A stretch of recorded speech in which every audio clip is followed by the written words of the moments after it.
من ئەمڕۆ بەشدارم لە 6ەم ساڵ یادی کۆچی دوای مامۆستای گەورە مامۆستای هونەرمەند مامۆستا سەردار ئەحمەد. ئەو مامۆستایی کە توانی لە ماوەی 50 ساڵی ژیانیدا زیاتر لە نوو سەدە لە تەمەنی خۆی خزمەتی لە مۆسیقای و ئاوازی کوردی کرد. ئەو مامۆستایی کە ئەوەندە دڵسۆز بوو لە بۆ مۆسیقا و ئاوازی کوردی لە هەر گەنجێک بەتواناتر بوو، لە هەر گەنجێک بەتاقەتتر بوو. یعنی هەمیشە لە ڕیزی پێشەوەی هەموو مناسەبەکان دەدێت، قەت هەستی بە ماندی بوون نەدەکرد. نەوە لە دوای پێی گەیاندن ئەو هەموو مۆسیقەیەکە لە شاری کوێ دەیبینین زۆربەی زۆریان لەسەر دەستی مامۆستای بەڕێز مامۆستای کۆچ کرد و مامۆستا سەردار ئەحمەد پەروەردە بوون. تیپی مۆسیقای باوەزی لە سەرەتای دەمەزراندنیەوە ڕۆڵی ئافرەت هەبووە تێدا، یعنی ئافرەت ڕۆڵێکی گرنگی تێدا هەبووە بە دلیلی ئەوەی کە یەکەم ئافرەت کە گۆرانی گوت لەسەر مەسرەح و بە شێوەیەکی ڕاستەوخۆ خوشتی مامۆستا باکووری بۆ هینایکە سەر مەسرەح و گۆرانی پێدەکرێت. و چەندان نمونەی ترمان هەیە کە ئافرەتان توانییانە لەگەڵ تیپی مۆسیقای باوەزی خزمەت بکەن و گۆرانی بڵێن، وەکو کۆچەر خان و نادیە خان. ئەوانە هەموو چەندین کۆرسی باش هەبووە، خۆی لە خۆیدا کۆرسی کۆیە زۆر بەناوبانگ بووە، کۆرسی خاصن بە تایبەتی کۆرسە کچەکانی لە هەموو کوردستان زۆر بەناوبانگ بوونە. ئەوەندە خۆش ئەو سرود و گۆرانیانەیان گوتووە لە هەموو کوردستان دەنجیرایەوە. کەواتە لە سەرەتای دامەزراندنی تیپی مۆسیقای باوەزیەوە تاوەکو ئێستاش تیپی مۆسیقای باوەزی گرنگێکی زۆر بە ڕۆڵی ژنان دەدا، بە ڕۆڵی ئافرەتان دەدا لە خزمەت بەهرەکانی هونەرمەندانی ژن و ئافرەتانە.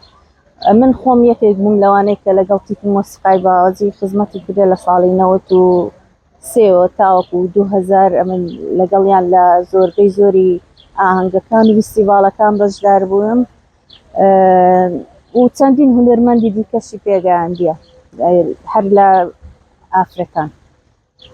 8 گۆرانی تۆمارکراوم لەگەڵ تیپی مۆسیقای باوەزی کوێ جگە لەو ئاهەنگ و فیستیڤاڵ شتانێک کە لەگەریان بەشداریم کردێ، بەڵام لە ستۆدیۆی ئەوەندەی کە لەگەڵ تیپی مۆسیقای باوەزی بەشداریم کردە ئەوەندە گۆرانی مۆسیقا و هونەری کوردی ئەگەر ژنی لێبینە دەرێ بەڕاستی کەلێمی پێدەکرد. یعنی دەبی ژنان ڕۆڵی بەرچاویان هەبی لە خزمەتکردنی هەرشیان بووە، لە خزمەتکردنی گۆرانی مۆسیقای کوردی. ئەگەر ژنی لێ دەبین حتمما کەلێنەکی گەورە هەست پێ دەکەیت.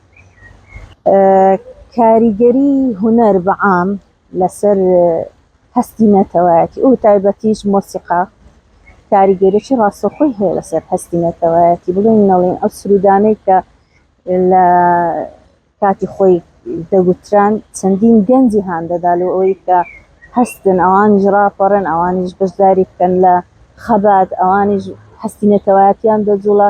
بە تەئکید گۆرانی و سرودە نەتەوایەتیەکان زۆر دەورێکی کاریگەریان هەبووە لە باڵپشتیکردنی هەستی نەتەوایەتی کوردستان.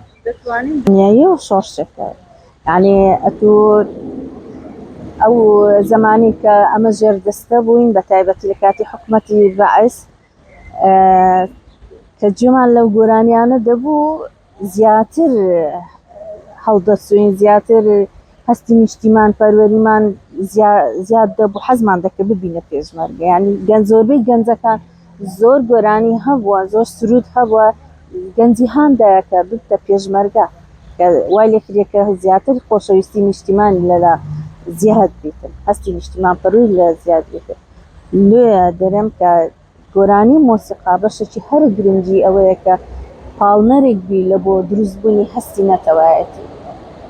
هەموو شوێنێک لە هەموو زمانێک گۆڕانکاری دەبیتن، جاری وهەیە گۆڕانکاری باشە، جاری وهەیە گۆڕانکاری خراپە. لەوانەیە لە لای مەخراپ بی، بەس لەوانەیە لە لای جیلەکی ئەو گۆڕانکاریە زۆر بە شێوەیەکی ئەوە وەرگیرێتن. خۆی هونەری مۆسیقا و گۆرانی چێژ وەرگرتنە. لەوانەیە ئەمن گۆرانیەکانی سەردەمی خۆم زۆر چێژی لێ وەرگرم، بەڵام گۆرانی ئێستا ناتوانم. هەندێک گۆرانی هەیە ناتوانم چێژی لێ وەرگرم بە زۆر نییە، یان جیلی ئێستا گۆرانی قەدیمەکانی لێ لەوانەیە تەحەمولی نەکا، لەوانەیە چێژی لێ نەبینی، بەڵام چێژ لەو گۆرانیانەی ئێستا دەبینی. لە هەموو وڵاتەکان ئەو شتە هەیە، یعنی ئەو شتە تەنیا ئێمە نەگرتیتەوە، لە هەموو جێیەک هەیە، بەڵام گوێگری ڕەسەن و گوێگری هونەریش هەر هەیە. خەڵکە ئەوانەی کە هونەردۆسن، ئەوانەی کە ڕەسەنن، دەزان کامە گۆرانی ڕەسەن و کامە گۆرانی هونەریە زیاتر جێلێوەن. هەردوو جۆری جمهور هەیە، یعنی ئەمە ناتوانین جمهور مقەیەد بکەین دەیلی ئیلا تو جێلە و گۆرانی بگری، جێلە سرودەی بگری، چکە بەڕاستی ئێستا ئازادیی زۆر هەیە و بەسایی ئەو سۆسیال میدیا و مۆبایل و ئەو شتانەش زوو براو دەکەوە، هەموو شتێک زوو براو دەکەوە، لەبەرەوەی ناتوانین ڕێگری لێ بکەین. و ئایا زەرەری لێدایە یان لێ نەدایە، ئەوە بەتەئکید تەئسیری دەبێتن، بەتەئکید تەئسیری لەسەر گوێگر دەبێتن، چکە ئەتوکا لە جێیەکی بژیکە گۆرانی پرۆفیشناڵ و هونەری و ئەوە جێلێبی کا ئەو نوعە گۆرانیانەش، یعنی وای لێ دەکا خەڵک لەسەر ئەو نوعە میلۆدیانە لێ ڕادێ زیاتر. کردنمە کە کچە گۆرانی دەگەت هەم لەلایەن کۆمەڵایەتی، هەم لەلایەنی ئەوەی کە زۆر بە زەحمەت مادەک تۆمار دەکا، زۆر زەحمەتیمان دەبێت، زۆر لەبەر ئەوەی بەڕاستی هەتا مادەکمان تۆمار دەکرد وەکو ئێستا دنیا پێشکەوتوو نەبوو، دەبە عارەقی ڕەشوشی بکەین لە ستۆدیۆی هەموو مۆسیقی و گۆرانی بێژ و کۆرس هەموو پێکەوە لە یەک ژووری ئیشەکەمان، جا چلەی هاوین بە، چلەی زستان بە، نیوەی شەو بە، ئیشی خۆمان زۆر بە خۆشەویستیەوە دەکرد، چاوەڕێی پاداشتێکی مادیشمان نەدەکرد. بگرە لەوانە زۆر کەس کە ئیشی هونەری دەکرد پارەی باغڵی خۆشی لەسەردادنە. بەڕاستی ئێستا یعنی ئەو جۆرە خۆشەویستی کەم بوویتەوە، هەیە ئێستاش هەیە، بەزە هونەرمەندەکەی زۆر دڵسۆزی، زۆر بە دڵسۆزی کار دەکات، بەڵام کەمتر بووتەوە. ئەمە لەو سەردەمەی خۆمان کە ئیشمان کرد، بەڕاستی زۆر بە خۆشەویستیەوە ئیشمان کرد، زۆر بە دڵسۆزی ئیشمان کرد. هیوادارم کە هونەرمەندی ئێستاش ئەو دڵسۆزی و ئەو خۆشەویستیان لە بۆ هونەر هەیە.